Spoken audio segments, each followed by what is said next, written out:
হঠাৎ ঝড় বৃষ্টি শুরু হয়েছে। আমি বারান্দায় কাপড় শুকাতে দিয়েছিলাম, সেগুলো তুলতে গিয়ে ভিজে গেলাম। শাড়ি একদম ভিজে শরীরের সাথে লেগে গেছে। ছেলে দৌড়ে এসে আমাকে ভেতরে নিয়ে গেল। আমি কাঁপছিলাম ঠান্ডায়। সে তার আলমারি থেকে একটা শুকনো শার্ট বের করে আমার কাঁধে জড়িয়ে দিল। বলল, মা, এটা পরো। আমি বললাম, আমি শাড়ি বদলে নিই, কিন্তু সে আমাকে তার শার্টেই মুড়িয়ে রাখল। তার শার্টে তার কলনের গন্ধ ছিল। আমি অস্বস্তি বোধ করছিলাম। বৃষ্টির শব্দের মধ্যে সে আমার কাছে এসে বসল। বলল, মা দেখো, আমার শার্ট তোমাকে কেমন মানিয়েছে। মনে হচ্ছে তুমি আমার স্ত্রী। আমি তাকে থামাতে চাইলাম। কিন্তু সে বলে, চল, আমি চাই এভাবেই সারা জীবন তোমাকে রক্ষা করতে। তুমি আমার স্ত্রী হও, মা। আমি তোমাকে ভালোবাসি। বৃষ্টির ফোঁটা জানালার কাছে পড়ে ঝরঝর শব্দ করছিল। তার শার্টের উষ্ণতা আমার শরীরে ছড়িয়ে পড়েছিল। আমি কিছু বলতে পারছিলাম না। এই গল্পটি সম্পূর্ণ শুনলে আপনাদের পানি অটোমেটিক বের হয়ে যাবে, যত দ্রুত সম্ভব হাতের কাছে টিস্যু নিয়ে বসে পড়ুন। বিছানার চাদর যেন নষ্ট না হয় সেটা সম্পূর্ণ খেয়াল রাখার অনুরোধ জানিয়ে গল্পটি এখন শুরু করব। তার আগে সর্বশেষ অনুরোধ, দয়া করে এমন পানি বের করার গল্প নিয়মিত শুনতে আমাদের চ্যানেলটি সকলেই সাবস্ক্রাইব করুন। ধন্যবাদ। হ্যালো বন্ধুরা, আমার নাম মালিনী দেব। আমার বয়স 40 বছর। আমার স্বামীর নাম রাজীব দেব, বয়স 43 বছর। আমাদের 2 সন্তান, অর্জুন আর প্রিয়া। অর্জুন 20 বছর বয়সী, বিশ্ববিদ্যালয়ে পড়ে। প্রিয়া 14 বছর বয়সী, হাই স্কুলে যায়। সেদিন ছিল আমাদের বিয়ের 18 বছর পূর্তির দিন। রাজীব অফিস থেকে ফিরে এসে বলল, মালিনী, আমাদের সবার জন্য একটা সারপ্রাইজ আছে। আগামী সপ্তাহে আমরা সবাই মিলে রাজস্থানের জয়পুরে যাব। শুনে খুব খুশি হলাম। এতদিন পর পুরো পরিবার নিয়ে কোথাও বেড়াতে যাওয়ার সুযোগ হচ্ছে। কিন্তু যাত্রার দিন সকালে অর্জুন হঠাৎ জ্বরে পড়ে গেল। ডাক্তার দেখিয়ে বললেন ভাইরাল ফিভার, কমপক্ষে 1 সপ্তাহ বিশ্রাম নিতে হবে। আমি বললাম, তাহলে আমি থেকে যাই অর্জুনের দেখাশোনা করার জন্য। কিন্তু রাজীব বলল, না, তুমি প্রিয়াকে নিয়ে যাও। আমি অর্জুনের সাথে থাকব। তোমরা মেয়ে কিছুদিন একসাথে কাটাও।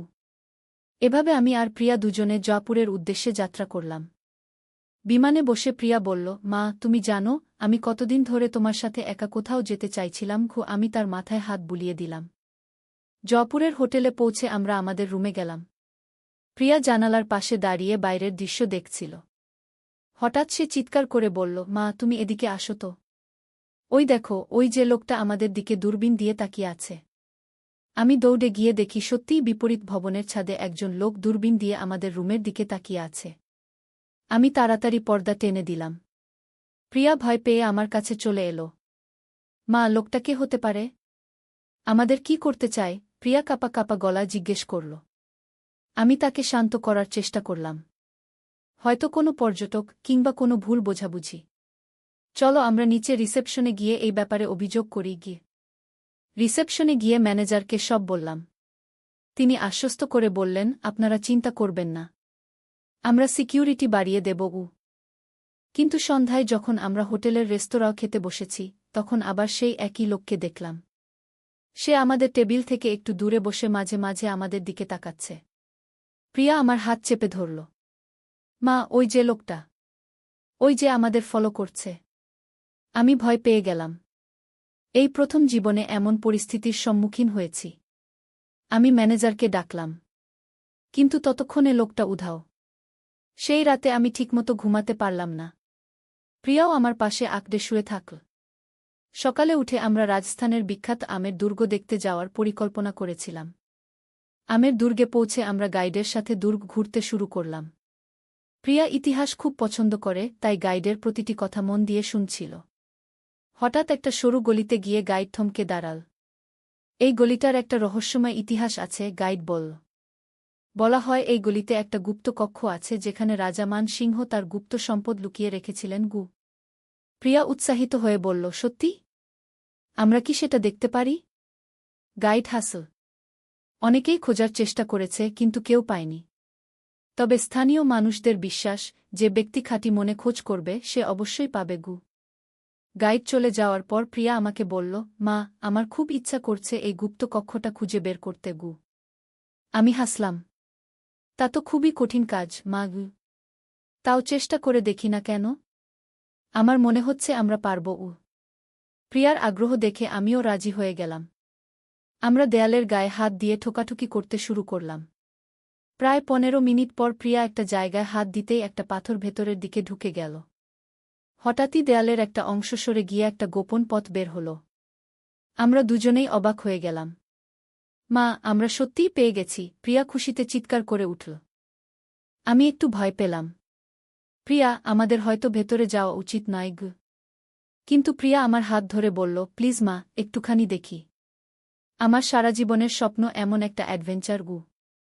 অনেক ভেবে আমি রাজি হলাম। আমাদের মোবাইলের টর্চলাইট জ্বালিয়ে আমরা গোপন পথে ঢুকলাম। ভেতরে একটা সরু সিঁড়ি নিচের দিকে নেমে গেছে। প্রায় 5 মিনিট হাঁটার পর আমরা একটা বট কক্ষে পৌঁছলাম। কক্ষটার দেয়ালে অনেক প্রাচীন চিত্র আঁকা। আর মাঝখানে একটা পাথরের বেদি, তার উপর একটা সোনার বাক্স। ওয়াও, প্রিয়া বিস্ময়ে বলল।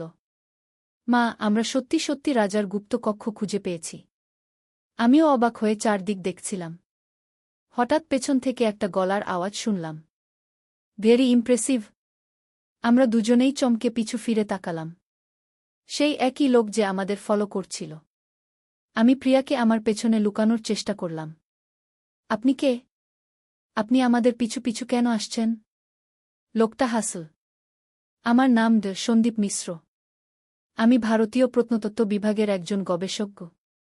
আমি তবুও সন্দিহান রইলাম। প্রমাণ কি? তিনি তার পকেট থেকে একটা আইডি কার্ড বের করে দেখালেন। আমি গত 6 মাস ধরে এই গুপ্ত কক্ষের সন্ধান করছিলাম। আপনারা যখন হোটেলে এসেছেন তখন থেকে আমি বুঝেছিলাম যে আপনাদের মধ্যে কিছু বিশেষত্ব আছে কি। প্রিয়া কৌতূহলী হয়ে জিজ্ঞেস করল, কী রকম বিশেষত্ব? আপনার মা এবং আপনার মধ্যে একটা বিশেষ আধ্যাত্মিক শক্তি আছে। শুধুমাত্র সেই শক্তিসম্পন্ন মানুষেরাই এই গুপ্ত কক্ষের রহস্য উন্মোচন করতে পারে কি।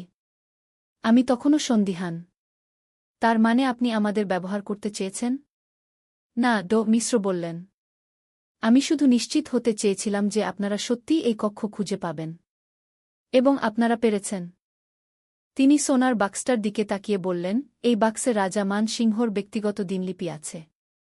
এটা আমাদের ইতিহাসের জন্য অমূল্য গু। প্রিয়া উৎসাহিত হয়ে বলল, আমরা কি দেখতে পারি? মিশ্র বাক্সটা খুললেন। ভেতরে কয়েকটা পুরনো পাণ্ডুলিপি, কিছু সোনার মুদ্রা আর কয়েকটা মূল্যবান পাথর। এগুলো জাতীয় জাদুঘরে রাখা হবে, তিনি বললেন। কিন্তু আপনাদের অবদানের স্বীকৃতিস্বরূপ সরকার আপনাদের একটা পুরস্কার দেবে কি। আমরা সেখান থেকে বের হয়ে এলাম। মিশ্র আমাদের হোটেল পর্যন্ত পৌঁছে দিলেন। সেই রাতে প্রিয়া খুব উৎসাহিত ছিল। মা, আমরা যা করেছি সেটা কি সত্যিই বিশ্বাস করা যায়? আমরা একটা 500 বছরের পুরনো রহস্য সমাধান করেছি। আমিও অবিশ্বাস্য মনে হচ্ছিল সবকিছু। কিন্তু হাতে মিশ্রের দেওয়া সার্টিফিকেট দেখে বুঝলাম সব সত্যি। পরের দিন আমরা জয়পুরের আরও কিছু জায়গা ঘুরে দেখলাম। হাওয়া মহল, জলমহল আর সিটি প্যালেস। কিন্তু সব জায়গাতেই মনে পড়ছিল গতকালের ঘটনা। দুদিন পর যখন আমরা ঢাকা ফিরলাম, রাজীব আর অর্জুন আমাদের বিমানবন্দরে নিতে এসেছিল। অর্জুনের জ্বর ততক্ষণে একদম ভালো হয়ে গেছে। বাড়ি ফিরে সবাইকে আমাদের অ্যাডভেঞ্চারের কথা বললাম। রাজীব আর অর্জুন দুজনেই অবিশ্বাস্য চোখে আমাদের দেখল। তোমরা সত্যি বলছ? রাজীব জিজ্ঞেস করল। আমি সার্টিফিকেটটা তাকে দেখালাম। এই যে প্রমাণগু। অর্জুন বলল, আম্মু, তোমরা তো হিরো হয়ে গেছ। পুরো বাংলাদেশে এই খবর ছড়িয়ে যাবে গু। সত্যিই কয়েকদিন পর বিভিন্ন পত্রিকায় আমাদের গল্প প্রকাশিত হল। বাংলাদেশি মামে জয়পুরে 500 বছরের পুরনো রহস্য সমাধান করলেন, কি এমন শিরোনাম। 1 সপ্তাহ পর মিশ্র ঢাকায় এলেন আমাদের সাথে দেখা করতে। তিনি জানালেন যে ভারত সরকার আমাদের একটা বিশেষ সম্মাননা দিতে চায়। আপনারা ভারতের ইতিহাস গবেষণায় অমূল্য অবদান রেখেছেন, তিনি বললেন।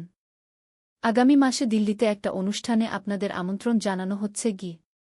প্রিয়া খুশিতে লাফিয়ে উঠল। সত্যি? আমরা দিল্লি যেতে পারব? এভাবে আমাদের একটা সাধারণ পারিবারিক ছুটির দিন পরিণত হল জীবনের সবচেয়ে রোমাঞ্চকর অভিজ্ঞতায়। কিন্তু গল্প এখানেই শেষ নয়। দিল্লি থেকে ফিরে আসার পর আমাদের জীবনে আরও অনেক চমকপ্রদ ঘটনা ঘটেছে। প্রিয়া এই ঘটনার পর থেকে ইতিহাস আর প্রত্নতত্ত্বে খুব আগ্রহী হয়ে উঠেছে। সে ঠিক করেছে বড় হয়ে মিশ্রের মতো একজন প্রত্নতাত্ত্বিক হবে। অর্জুনও আমাদের এই অ্যাডভেঞ্চার শুনে খুব অনুপ্রাণিত হয়েছে। সে বলেছে পরের বার যেন অবশ্যই তাকেও সাথে নিয়ে যাই। রাজীব বলেছে, মালিনী, তোমার মতো সাহসী স্ত্রী পেয়ে আমি গর্বিত। তুমি প্রমাণ করেছ যে সাধারণ গৃহিণীরাও অসাধারণ কাজ করতে পারে। আমি হাসি। এটা শুধু আমার একার কৃতিত্ব নয়। প্রিয়ার সাহস আর কৌতূহল না থাকলে আমি কিছুই করতে পারতাম না। এখন আমরা পরিকল্পনা করছি পরের বছর রাজস্থানের আরও কিছু ঐতিহাসিক জায়গা ঘুরে দেখার। হয়তো আরও কিছু রহস্য খুঁজে পাব। আমার মনে হয় জীবনে অ্যাডভেঞ্চার খোঁজার জন্য দূরে যেতে হয় না। সাহস আর কৌতূহল থাকলে যে কোনো জায়গায় রোমাঞ্চকর অভিজ্ঞতা লাভ করা সম্ভব। এই গল্পটা শেষ করার আগে আরেকটা বিষয় বলতে চাই। মিশ্র আমাদের বলেছিলেন যে আমাদের মধ্যে একটা বিশেষ আধ্যাত্মিক শক্তি আছে। প্রথমে বিশ্বাস হয়নি, কিন্তু পরে বুঝেছি এটা হয়তো আমাদের মামের মধ্যকার গভীর বন্ধন। যখন আমরা একসাথে কোনো কিছু করার ইচ্ছা করি তখন সেটা সফল হয়ে যায়। প্রিয়া প্রায় বলে, মা, আমাদের এই বিশেষ শক্তি দিয়ে আমরা আরও মানুষের উপকার করতে পারি। আমি তার কথায় সায় দিয়েছি। আমরা ঠিক করেছি বিভিন্ন দাতব্য প্রতিষ্ঠানে কাজ করব, বিশেষ করে দরিদ্র মেয়েদের শিক্ষার জন্য। এভাবে জয়পুরের সেই অ্যাডভেঞ্চার আমাদের জীবনের মোড় ঘুরিয়ে দিয়েছে। আমরা শুধু একটা রহস্য সমাধান করিনি, খুঁজে পেয়েছি আমাদের জীবনের নতুন উদ্দেশ্য। রাতে যখন প্রিয়ার সাথে এই গল্পটা নিয়ে কথা বলি তখন দুজনেই হাসি। কে জানত সেই বৃষ্টির দিনে অর্জুনের জ্বরে পড়া আমাদের জন্য এমন একটা সুন্দর অভিজ্ঞতা এনে দেবে। প্রিয়া বলে, মা, আমার মনে হয় এটা সব ভাগ্যের খেলা ছিল। আমরা ঠিক সময়ে ঠিক জায়গা ছিলাম। হয়তো তাই। কিন্তু আমি বিশ্বাস করি যে মানুষ নিজের ভাগ্য নিজেই তৈরি করে। আমরা যদি সেদিন সাহস না দেখাতাম তাহলে এই অভিজ্ঞতা কখনোই পেতাম না। দিল্লি থেকে ফিরে আসার পর আমাদের পাড়ার সবাই আমাদের নিয়ে গর্ব করতে শুরু করল। কিন্তু এর মাঝে একটা অদ্ভুত ঘটনা ঘটল। একদিন সকালে আমি বাজার থেকে ফিরে দেখি আমাদের বাড়ির সামনে একজন বয়স্ক লোক দাঁড়িয়ে আছেন। তার চেহারায় একটা রহস্যময়তা ছিল। আপনি মালিনী দেব? তিনি জিজ্ঞেস করলেন।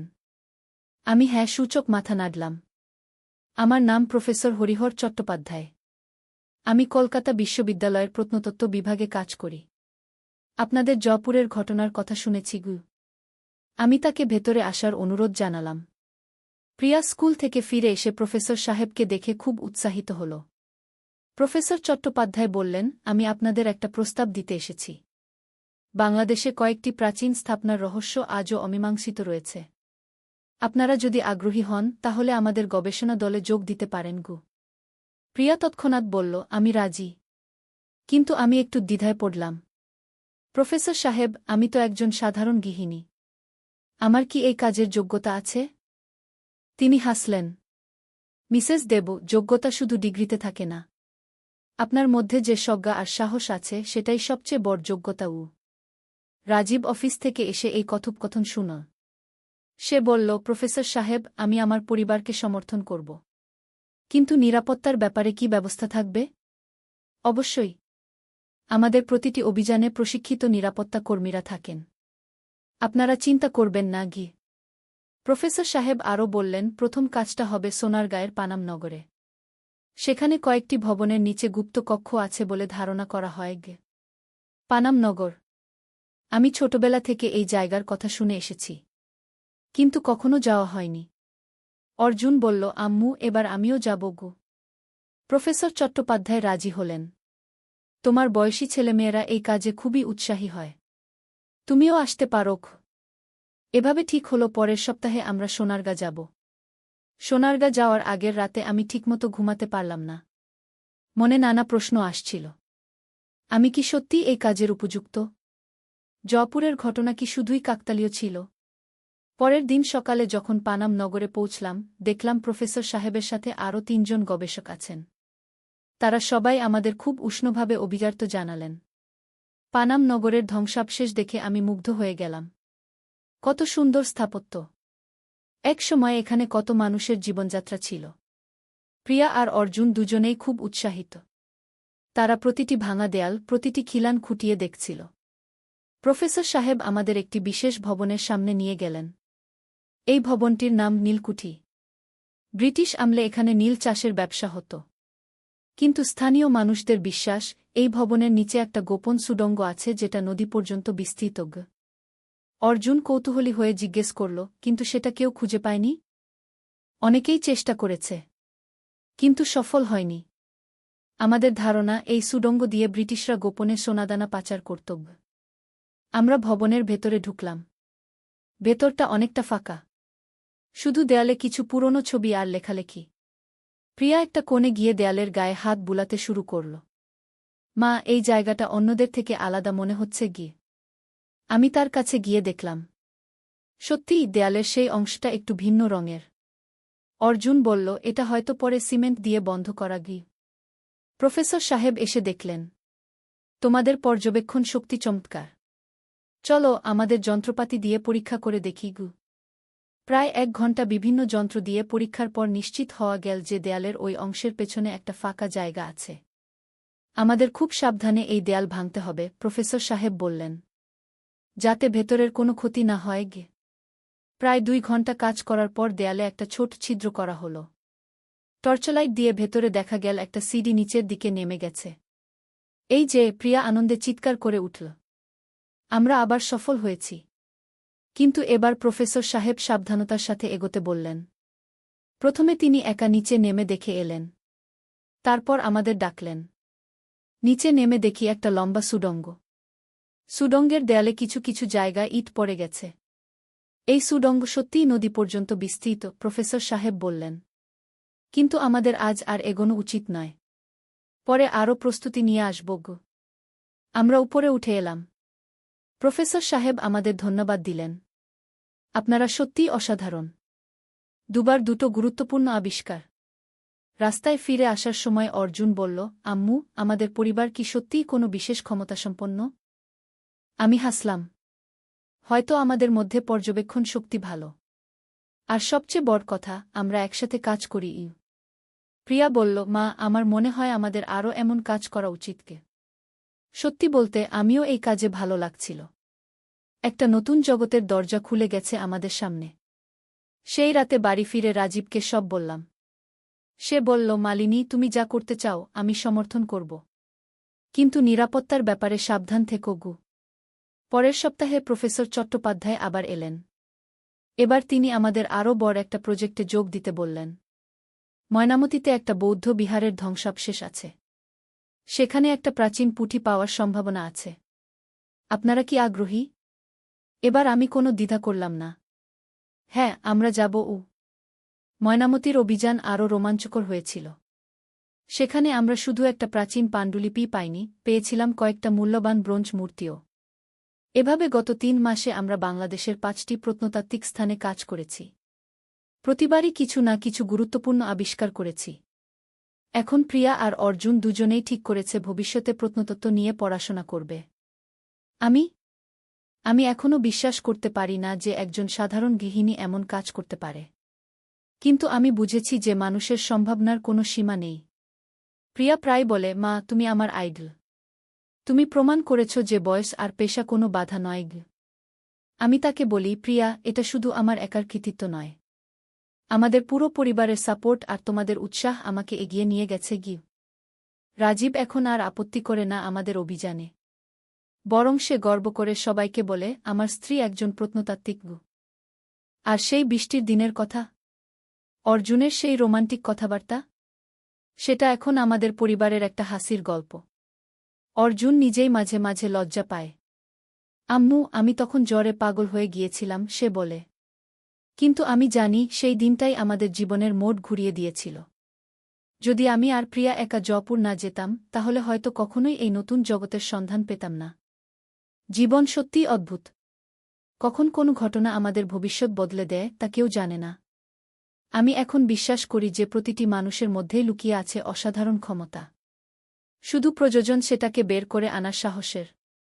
আমাদের পরের অভিযান পরিকল্পিত হচ্ছে সুন্দরবনে। সেখানেও নাকি কিছু প্রাচীন ধ্বংসাবশেষ আছে। প্রিয়া আর অর্জুন এই নিয়ে খুবই উৎসাহিত। যাই হোক, এই গল্প আজকের মতো এখানেই শেষ। তবে আমাদের অ্যাডভেঞ্চার কিন্তু থেমে নেই। আরও অনেক রহস্য বাকি আছে সমাধান করার। একদিন আলী সাহেব সোহেলের অফিসে এলেন। সোহেল তাকে দেখে অবাক হয়ে গেল। স্যার, আপনি এখানে? হ্যাঁ সোহেল, তোমার অফিস একবার দেখতে চাইলাম। খুব সুন্দর হয়েছে গু। আলী সাহেব পুরো অফিস ঘুরে দেখলেন। কর্মচারীদের সাথে কথা বললেন। তারপর সোহেলের রুমে এসে বসলেন। সোহেল, তুমি অনেক দূর এসেছ। মনে আছে 7 বছর আগে তুমি যখন আমার অফিসে প্রথম এসেছিলে চা বানানোর কাজ করতে? হ্যাঁ স্যার, সব মনে আছে। আমি গর্বিত যে আমি তোমাকে একটা সুযোগ দিয়েছিলাম, আর তুমি সেই সুযোগকে কাজে লাগিয়েছ। জানো সফলতার মূল সূত্র কি? কি স্যার? কঠোর পরিশ্রম, সততা আর হাল না ছাড়া। তোমার মধ্যে এই 3টা গুণই আছে। সোহেল চোখে জল নিয়ে বলল, আপনি না থাকলে আজ আমি এখানে পৌঁছাতে পারতাম না স্যার। না সোহেল, আমি শুধু একটা দরজা খুলে দিয়েছিলাম। ভেতরে ঢুকে পথ তৈরি করেছ তুমি নিজে। আলী সাহেব চলে যাওয়ার আগে বললেন, আমার একটা বড় প্রজেক্ট আছে, একটা 20 ফ্লোর বিজনেস টাওয়ার। আমি চাই তুমি এই প্রজেক্টে আমার সাথে পার্টনার হও। 50-50। রাজি? সোহেল অবাক হয়ে গেল। এত বড় প্রজেক্ট? স্যার, আমার কি যথেষ্ট সামর্থ্য আছে? আছে, আমি বিশ্বাস করি। সোহেল রাজি হয়ে গেল। এটা তার জীবনের সবচেয়ে বড় প্রজেক্ট হবে। 50 অধ্যায়, বড় চ্যালেঞ্জ। 20 ফ্লোর বিজনেস টাওয়ারের কাজ শুরু হল। এটা সোহেলের জীবনের সবচেয়ে বড় চ্যালেঞ্জ। প্রজেক্টের বাজেট প্রায় 10 করোড় টাকা। সোহেলকে 5 করোড় টাকা ইনভেস্ট করতে হবে। সোহেল তার সব সঞ্চয়ে, ব্যাংক লোন আর কিছু ইনভেস্টর থেকে টাকা জোগাড় করল। এটা একটা বিশাল ঝুঁকি। যদি প্রজেক্ট ব্যর্থ হয়, সব শেষ। মিনা চিন্তিত ছিল। সোহেল, এত বড় ঝুঁকি নেওয়া ঠিক হবে? মিনা, জীবনে বড় কিছু করতে হলে ঝুঁকি নিতে হয়। আমি এই সুযোগ হাতছাড়া করতে চাই না। কিন্তু যদি কিছু ভুল হয়? ভুল হবে না। আমি আলী সাহেবের সাথে আছি, উনি আমাকে গাইড করবেন। প্রজেক্ট শুরু হল। প্রথম 6 মাস সব ভালোই চলছিল। কাজ সময়মতো হচ্ছে, বাজেট ঠিক আছে। কিন্তু 7 মাসের মাথায় একটা বড় সমস্যা দেখা দিল। একজন প্রধান ইনভেস্টর হঠাৎ তার টাকা ফেরত চাইলেন। তিনি অন্য একটা জরুরি কাজে টাকা লাগবে বলে জানালেন। 1 করোড় টাকা ফেরত দিতে হবে। সোহেল বিপদে পড়ে গেল। 1 করোড় টাকা এখন কোথায় পাবে? প্রজেক্টে সব টাকা ঢেলে দিয়েছে। সে আলী সাহেবের সাথে কথা বলল। আলী সাহেব বললেন, চিন্তা করো না, আমি ব্যবস্থা করছি। কিন্তু আলী সাহেবও বড় একটা প্রজেক্টে আটকে আছেন। তার হাতে লিকুইড ক্যাশ নেই। সোহেল অন্য ব্যাংক থেকে লোন নেওয়ার চেষ্টা করল। কিন্তু ব্যাংক বলল, ইতিমধ্যে তার অনেক লোন আছে, নতুন লোন দিতে পারবে না। সোহেল রাতে ঘুমাতে পারছিল না। খাওয়া দাওয়া বন্ধ করে দিয়েছিল। মিনা তাকে দেখে খুব চিন্তিত হয়ে গেল। সোহেল, প্লিজ নিজেকে এভাবে শেষ করে ফেলো না। কোনো একটা রাস্তা বের হবেই। কিন্তু সোহেল কোনো রাস্তা দেখতে পাচ্ছিল না। ইনভেস্টর 15 দিন সময় দিয়েছে। 15 দিনের মধ্যে টাকা ফেরত না দিলে তিনি আইনি ব্যবস্থা নেবেন। 10 দিন কেটে গেল। সোহেল কোনো সমাধান খুঁজে পেল না। সে প্রায় হাল ছেড়ে দিয়েছিল। 11 দিনের দিন একটা অপ্রত্যাশিত ঘটনা ঘটল। জাহিদ ভাই, সোহেলের পুরনো সহকর্মী, তার অফিসে এলেন। জাহিদ ভাই এখন একটা রিয়েল এস্টেট কোম্পানিতে সিনিয়র ম্যানেজার। সোহেল, আমি তোমার সমস্যার কথা শুনেছি। হ্যাঁ ভাই, আমি বিপদে পড়েছি। আমি তোমাকে সাহায্য করতে চাই। আমার কিছু সঞ্চয় আছে, 5 লাখ টাকা। তুমি নাও। সোহেল চোখে জল নিয়ে বলল, ভাই আমি কিছু বলার দরকার নেই। তুমি আমাকে অনেক কিছু শিখিয়েছ। তোমার কাছ থেকে পরিশ্রম আর সততা শিখেছি। এখন আমার পালা তোমাকে সাহায্য করার। জাহিদ ভাই চলে যাওয়ার পর আরও 2 জন এলো। একজন সোহেলের পুরনো ক্লায়েন্ট, আরেকজন তার কর্মচারী। 2 জন মিলে আরও 8 লাখ টাকা দিল। করিম মামা 20 লাখ টাকা ব্যবস্থা করলেন। তার কিছু বন্ধুদের কাছ থেকে ধার করে। মিনা তার সব গয়না বিক্রি করে 10 লাখ টাকা দিল। সবাই মিলে প্রায় 45 লাখ টাকা জোগাড় হল। বাকি 65 লাখ টাকা সোহেল তার অফিসের সব অ্যাসেট বিক্রি করে আর একটা প্রাইভেট ফিন্যান্স কোম্পানি থেকে উচ্চ সুদে লোন নিয়ে ব্যবস্থা করল। ঠিক 14 দিনের দিন সোহেল ইনভেস্টরকে 1 করোড় টাকা ফেরত দিল। ইনভেস্টর টাকা নিয়ে চলে গেলেন। সোহেল তার অফিসে ফিরে এসে চেয়ারে বসে কাঁদল। এত চাপ, এত টেনশন, সব যেন একসাথে বের হয়ে এলো। মিনা এসে তাকে জড়িয়ে ধরল। আমরা পেরেছি সোহেল। আমরা পেরেছি গু। ষোড়শ অধ্যায় পুনরুদ্ধার। এই ঘটনার পর সোহেল আরও সাবধান হয়ে গেল। সে বুঝল ব্যবসায় শুধু সাহস নয়, বুদ্ধিও লাগে। ঝুঁকি নিতে হয়, কিন্তু হিসাব করে। প্রজেক্ট চলতে থাকল। এবার সোহেল আরও সতর্কতার সাথে সবকিছু পরিচালনা করল। প্রতিটা খরচ হিসাব করল, প্রতিটা সিদ্ধান্ত ভেবেচিন্তে নিল। আরও 1 বছর পর 20 ফ্লোর বিজনেস টাওয়ার সম্পন্ন হল। চমৎকার বিল্ডিং, শহরের অন্যতম সুন্দর ভবন। বিল্ডিংয়ের উদ্বোধন অনুষ্ঠানে শহরের মেয়র এলেন। অনেক ব্যবসায়ী, সাংবাদিক এল। সোহেলের নাম পত্রিকায় ছাপা হল। স্বপ্নের শহরে এক তরুণ উদ্যোক্তার সফলতার গল্পও। প্রজেক্ট থেকে সোহেলের লাভ হল প্রায় 2 করোড় টাকা। এই টাকা দিয়ে সে সব ঋণ শোধ করল। জাহিদ ভাইয়ের টাকা ফেরত দিল। করিম মামার ঋণ শোধ করল। যারা সাহায্য করেছিল সবাইকে টাকা ফেরত দিল। মিনার জন্য নতুন গয়না কিনল। আরও সুন্দর। তার মাকে গ্রামে একটা নতুন পাকা বাড়ি বানিয়ে দিল। মা কাঁদতে কাঁদতে বললেন, তোর বাবা বেঁচে থাকলে কত খুশি হতো। তুই আমার সব স্বপ্ন পূরণ করেছিস গে। সোহেল নিজেদের জন্য একটা ফ্ল্যাট কিনল। 4 রুমের ফ্ল্যাট, সমুদ্রের কাছে। এখন আর ভাড়া বাড়িতে থাকতে হয় না। সপ্তদশ অধ্যায় প্রতিদান। সোহেল এখন একজন প্রতিষ্ঠিত উদ্যোক্তা। কিন্তু সে তার শেখ ভোলেনি। যে গ্রাম থেকে সে এসেছে, যারা তাকে সাহায্য করেছে, কাউকেই ভোলেনি। সে তার গ্রামে একটা স্কুল বানিয়ে দিল। সোহেল ফাউন্ডেশন স্কুল কু গরিব ছেলেমেয়েরা ফ্রিতে পড়তে পারবে। ভালো শিক্ষক নিযোগ দিল। ভালো পড়াশোনার ব্যবস্থা করল। শহরে একটা ফ্রি মেডিকেল ক্লিনিক খুল। গরিব মানুষরা ফ্রিতে চিকিৎসা পাবে। প্রতি বছর 10 জন মেধাবী কিন্তু গরিব ছাত্রছাত্রীকে স্কলারশিপ দেওয়া শুরু করল। তারা বিনামূল্যে পড়াশোনা করতে পারবে। একদিন একটা টিভি চ্যানেল সোহেলের ইন্টারভিউ নিতে এল। আপনার সফলতার গোপন সূত্র কি? সোহেল একটু ভেবে বলল, কঠোর পরিশ্রম, সততা আর হাল না ছাড়া। এই 3টা জিনিস যদি কারো মধ্যে থাকে, সে যে কোনো কিছু অর্জন করতে পারে। আর সবচেয়ে বড় কথা, যারা আমাকে সাহায্য করেছে তাদের ছাড়া আমি কিছুই না। একা কেউ সফল হতে পারে না গি। আপনার পরবর্তী স্বপ্ন কি? আমি চাই আরও মানুষকে সাহায্য করতে। আমার মতো যারা গ্রাম থেকে শহরে আসে তাদের জন্য একটা ট্রেনিং সেন্টার খুলব। তারা সেখানে বিভিন্ন স্কিল শিখতে পারবে, চাকরি পাবে, নিজের পায়ে দাঁড়াতে পারবে গু। অষ্টাদশ অধ্যায় নতুন প্রজন্ম। আরও 5 বছর কেটে গেল। সোহেল এখন 45 বছরের। তার মেয়ে সারা এখন 9 বছরের। স্কুলে ক্লাস 4-এ পড়ে। খুব মেধাবী মেয়ে। একদিন সারা বাবাকে জিজ্ঞেস করল, বাবা, তুমি কিভাবে এত বড় হলে? আমার বন্ধুরা বলে তুমি একজন সফল মানুষ গো। সোহেল তাকে কোলে নিয়ে বসল। বাবা, তুমি জানো তোমার দাদু ছিলেন একজন স্কুল শিক্ষক। খুব সৎ মানুষ। কিন্তু আমরা গরিব ছিলাম। আমি রিকশা চালাতাম গো। রিকশা? সত্যি? হ্যাঁ।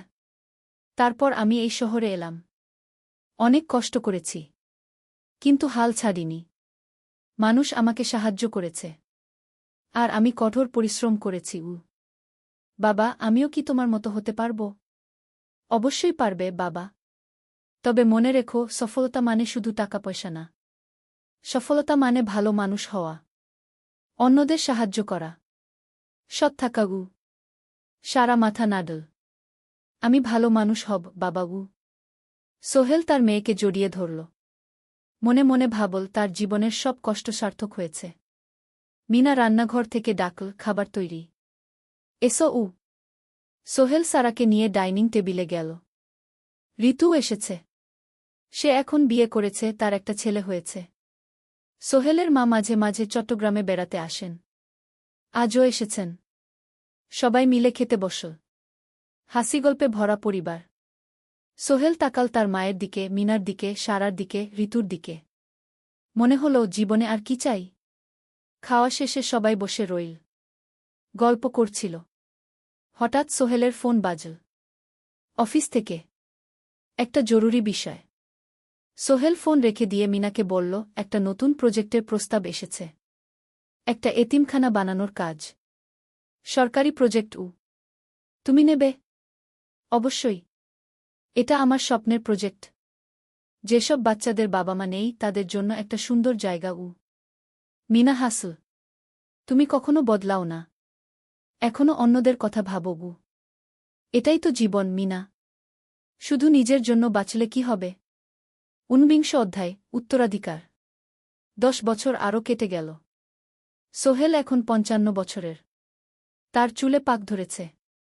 কিন্তু শক্তি এখনও আগের মতোই। সারা এখন 19 বছরের। সে বিশ্ববিদ্যালয়ে ইঞ্জিনিয়ারিং পড়ছে। সে চায় বাবার মতো কনস্ট্রাকশন ইন্ডাস্ট্রিতে কাজ করতে। একদিন সারা বাবাকে বলল, বাবা, আমি তোমার কোম্পানিতে কাজ করতে চাই। এখনও তো তোর পড়াশোনা বাকি। জানি, কিন্তু আমি এখন থেকেই শিখতে চাই। ছুটির দিনে তোমার সাথে সাইটে যেতে চাই। দেখতে চাই কিভাবে কাজ হয়। সোহেল খুশি হয়ে গেল। তার মেয়ে তার পথ অনুসরণ করতে চায়। ঠিক আছে, কিন্তু শর্ত হল তোকে সবকিছু নিজ থেকে শিখতে হবে। কোনো স্পেশাল ট্রিটমেন্ট পাবি না। আমি তো তাই চাই, বাবাগু। সারা তার বাবার সাথে কাজ শিখতে শুরু করল। সে দেখল কিভাবে শ্রমিকরা কাজ করে, কিভাবে ম্যাটেরিয়াল বাছাই করতে হয়, কিভাবে একটা প্রজেক্ট ম্যানেজ করতে হয়। সোহেল তাকে কোনো সহজ পথ দিল না। সারাকেও সবার মতো কষ্ট করতে হল। সাইটে রোদে দাঁড়িয়ে থাকতে হল। শ্রমিকদের সাথে কথা বলতে হল। কিন্তু সারা হাল ছাড়ল না। সে তার বাবার মেয়ে। পরিশ্রম করতে জানে। 3 বছর পর সারা গ্রাজুয়েট হল। সে সোহেলের কোম্পানিতে জুনিয়র প্রজেক্ট ম্যানেজার হিসেবে যোগ দিল। সোহেল ধীরে ধীরে সারাকে বড় দায়িত্ব দিতে শুরু করল। সারা তার বাবার মতোই সৎ, পরিশ্রমী। 20 অধ্যায়, সমাপ্তি নয়, নতুন শুরু। আরও 5 বছর পর সোহেল এখন 60 বছরের। সে সিদ্ধান্ত নিল, এবার অবসর নেওয়ার সময় এসেছে। কোম্পানির দায়িত্ব সারাকে দেবে। একটা অনুষ্ঠান করা হল। সোহেল আনুষ্ঠানিকভাবে কোম্পানির চেয়ারম্যান পদ থেকে অবসর নিল। সারা হল নতুন ম্যানেজিং ডিরেক্টর। সোহেল তার বক্তব্যে বলল, আমি যখন এই শহরে এসেছিলাম আমার পকেটে ছিল মাত্র 5,000 টাকা। একটা ছোট্ট ব্যাগ। আর অনেক স্বপ্ন। আজ 40 বছর পর আমি পেছনে ফিরে তাকাই, দেখি একটা দীর্ঘ পথ। সেই পথে অনেক কষ্ট ছিল, অনেক বাধা ছিল। কিন্তু ছিল অনেক ভালোবাসাও। অনেক মানুষের সাহায্যও। আমি বিশ্বাস করি সফলতা একা আসে না। এটা আসে অনেক মানুষের সমর্থন, ভালোবাসা আর বিশ্বাস নিয়ে। আমি যা কিছু অর্জন করেছি তা আমার একার না। এটা আমার পরিবারের, আমার কর্মচারীদের, আমার বন্ধুদের, সবার। আজ আমি আমার মেয়ে সারার হাতে এই দায়িত্ব তুলে দিচ্ছি। আমি জানি সে আমার চেয়ে ভালো করবে। কারণ সে শিখেছে আমার ভুল থেকে, আমার অভিজ্ঞতা থেকে। অনুষ্ঠান শেষ হল। সবাই চলে গেল। সোহেল আর মিনা অফিসে একা দাঁড়িয়ে রইল। মিনা, মনে আছে আমরা প্রথম কখন দেখা হয়েছিলাম? হ্যাঁ, তোমার সেই ছোট্ট মুদি দোকানে। তুমি বিস্কুট কিনতে এসেছিলে। কে ভেবেছিল সেই দিন থেকে আমাদের এই পর্যস্বপ্নের শহর। প্রথম অধ্যায়, যাত্রা শুরু। সকাল 7টা বেজে গেছে। ঢাকার কমলাপুর রেলস্টেশনে মানুষের ভিড়। চারদিকে চা বিস্কুট বিক্রেতাদের চিৎকার, ট্রেনের হর্ন আর যাত্রীদের কোলাহল। এই বিশাল ভিড়ের মধ্যে একটা ছোট্ট ব্যাগ হাতে দাঁড়িয়ে আছে সোহেল। বয়স মাত্র 22। গায়ের রং শ্যামলা, চোখে স্বপ্নের ঝিলিক। ভাইজা, চট্টগ্রামের টিকিট আছে? সোহেল টিকিট কাউন্টারের সামনে দাঁড়িয়ে জিজ্ঞেস করল। আছে। 3 টাকা। কাউন্টারের লোকটা উত্তর দিল। সোহেল তার পকেট থেকে টাকা বের করল। মোট 5,000 টাকা। এই টাকা সে জমিয়েছে গত 3 বছরে রিকশা চালিয়ে। তার স্বপ্ন ছিল চট্টগ্রাম গিয়ে একটা ভালো চাকরি পাওয়া। গ্রামে আর থাকতে চায় না সে। বাবা মারা গেছেন 10 বছর আগে। মা আর ছোট বোন ঋতুকে নিয়ে সংসার চালাচ্ছিল রিকশা চালিয়ে। কিন্তু এভাবে তো আর সারা জীবন চলবে না। টিকিট কেটে সোহেল প্ল্যাটফর্মে এলো। ট্রেন ছাড়বে আর মাত্র 15 মিনিট পরে। সে একটা বেঞ্চে বসে পড়ল। ব্যাগটা বুকের কাছে চেপে ধরল। এই ব্যাগে আছে তার সব সম্পদ, কিছু কাপড়, একটা ছোট্ট ফটো ফ্রেমে বাবা মায়ের ছবি, আর কিছু টাকা। কোথায় যাচ্ছেন? পাশে বসা একজন বয়স্ক মানুষ জিজ্ঞেস করলেন। চট্টগ্রাম, কাকা। চাকরি খুঁজতে যাচ্ছি। কে? সোহেল বিনয়ের সাথে উত্তর দিল। ভালো। তবে শহরে সাবধানে থাকবেন। শহর মানে অনেক সুযোগ, কিন্তু অনেক ফাঁদও আছে, বয়স্ক লোকটা বললেন। সোহেল মাথা নাড়ল। সে জানে শহরের জীবন সহজ না। কিন্তু তার কোনো বিকল্প নেই। গ্রামে রিকশা চালিয়ে মাসে ৩,৫০০ টাকা আয় হতো।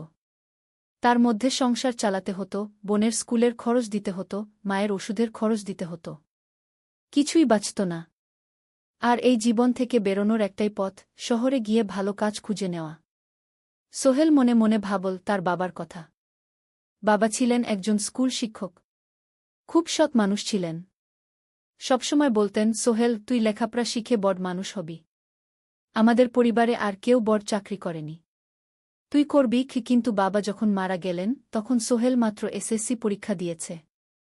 ফলাফল ভালো হয়েছিল, জিপিএ অর্ধচতু। কিন্তু বাবার মৃত্যুর পর আর পড়া হল না। পরিবারের দায়িত্ব নিতে হল। ট্রেন ছাড়ল। সোহেল জানালার পাশে বসে বাইরে তাকাল। ধানক্ষেত, নদী, ছোট ছোট গ্রাম, সব পেছনে ফেলে ট্রেন এগিয়ে চল। সোহেলের মনে হল সে যেন তার পুরনো জীবনটাকেও পেছনে ফেলে আসছে। ট্রেনে একজন হকার এসে চা বিক্রি করছিল। সোহেল একটা চা কিনল। 10 টাকা। চা খেতে খেতে সে ভাবছিল, চট্টগ্রাম পৌঁছে কি হবে? করিম মামা তাকে সাহায্য করবেন তো? চাকরি পাওয়া যাবে তো? করিম মামা আসলে সোহেলের খুব দূর সম্পর্কের মামা। সোহেলের দাদির বোনের ছেলে। অনেক বছর আগে গ্রাম ছেড়ে চট্টগ্রামে চলে গিয়েছিলেন। সেখানে একটা কনস্ট্রাকশন কোম্পানিতে কাজ করেন। বছরে একবার দুবার গ্রামে আসতেন। গত বছর যখন এসেছিলেন তখন সোহেলের মাকে বলেছিলেন, সোহেলকে চট্টগ্রাম পাঠান। আমি একটা কাজের ব্যবস্থা করে দেব। সেই কথাতেই ভরসা করে সোহেল আজ এই যাত্রা। দ্বিতীয় অধ্যায়, নতুন শহর। চট্টগ্রাম পৌঁছাতে প্রায় 6 ঘণ্টা লেগে গেল। দুপুর 1টা বাজে। সোহেল স্টেশন থেকে বের হয়ে শহরের রাস্তায় দাঁড়াল। কি বিশাল শহর! এত গাড়ি, এত মানুষ। চারদিকে উঁচু উঁচু বিল্ডিং, দোকানপাট, মানুষের ভিড়। সোহেল কিছুক্ষণ দাঁড়িয়ে থাকল, সব কিছু দেখতে দেখতে। তার মনে হচ্ছিল সে যেন অন্য কোনো পৃথিবীতে এসে পড়েছে। তার পকেটে একটা ছোট্ট কাগজ আছে। সেখানে লেখা একটা ঠিকানা, করিম মিয়া, বাড়ি নং 23, রোড নং 5, আগ্রাবাদ, চট্টগ্রামকে। সোহেল একটা রিকশা ডাকল। কত নেবেন আগ্রাবাদ যেতে? 50 টাকা গু। সোহেল রিকশায় উঠল। রাস্তার দুধারে দোকান, মার্কেট, অফিস, সব কিছু দেখতে দেখতে সে অবাক হয়ে গেল। এত বড় শহর, এত কিছু! গ্রামের সেই ছোট্ট বাজারের সাথে কোনো তুলনাই হয় না। প্রায় আধা ঘণ্টা পর রিকশা একটা পুরনো বাড়ির সামনে থামল। 3 তলা বাড়ি, কিন্তু রং উঠে গেছে। সিঁড়ি দিয়ে উঠে 3য় তলায় করিম মামার ফ্ল্যাটে নক করল। দরজা খুলল এক মধ্যবয়সী মহিলা। কে? আসসালামু আলাইকুম আপা। আমি সোহেল। নোয়াখালীর গ্রাম থেকে এসেছি। করিম মামা বাড়িতে আছেন? মহিলা তাকে মাথা থেকে পা পর্যন্ত দেখল। করিম তো অফিসে গেছে। তুমি কে? কোথা থেকে এসেছ? সোহেল সব খুলে বলল। মহিলা তাকে ভেতরে ঢুকতে দিল। বসো। করিম সন্ধ্যায় ফিরবে গু। ফ্ল্যাটটা ছোট। 2টো রুম, একটা ছোট্ট রান্নাঘর আর একটা বাথরুম। কিন্তু সোহেলের কাছে খুব সুন্দর লাগল। গ্রামের সেই টিনের ঘরের চেয়ে তো অনেক ভালো। মহিলা তার নাম জানাল, সালমা। করিম মামার স্ত্রী। তাদের 2টো ছেলে, একজন ক্লাস 8-এ পড়ে, আরেকজন ক্লাস 5-এ। খেয়েছ? সালমা আপা জিজ্ঞেস করল। না আপা গু। অপেক্ষা করো। ভাত আছে, মাছ আছে। খাও। সোহেল প্রথমে রাজি হতে চাইল না। কিন্তু খুব খিদে পেয়েছিল। সকাল থেকে শুধু একটা চা আর বিস্কুট খেয়েছে। খাওয়া দাওয়ার পর সোহেল বসে রইল। সালমা আপা তাকে গল্প করতে লাগল। তোমার মা কেমন আছেন? তোমার বোন? ভালো আছে আপা। মার একটু গেটে বাত আছে। ওষুধ খাচ্ছেন। বোন স্কুলে পড়ে কু। তুমি কি করতে চাও এখানে?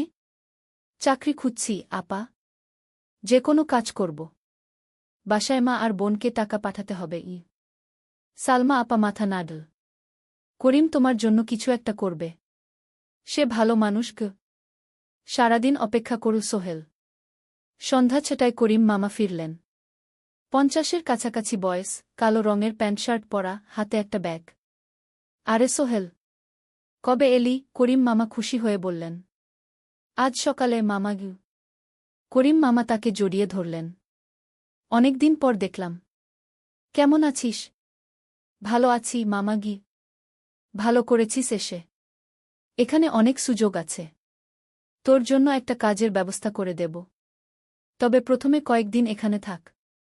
শহরটা একটু চিনে নে। তারপর কাজে যোগ দিবি। সোহেলের মনে আসার আলো জ্বল। সে ভাবল হয়তো তার ভাগ্য এবার পাল্টাবে।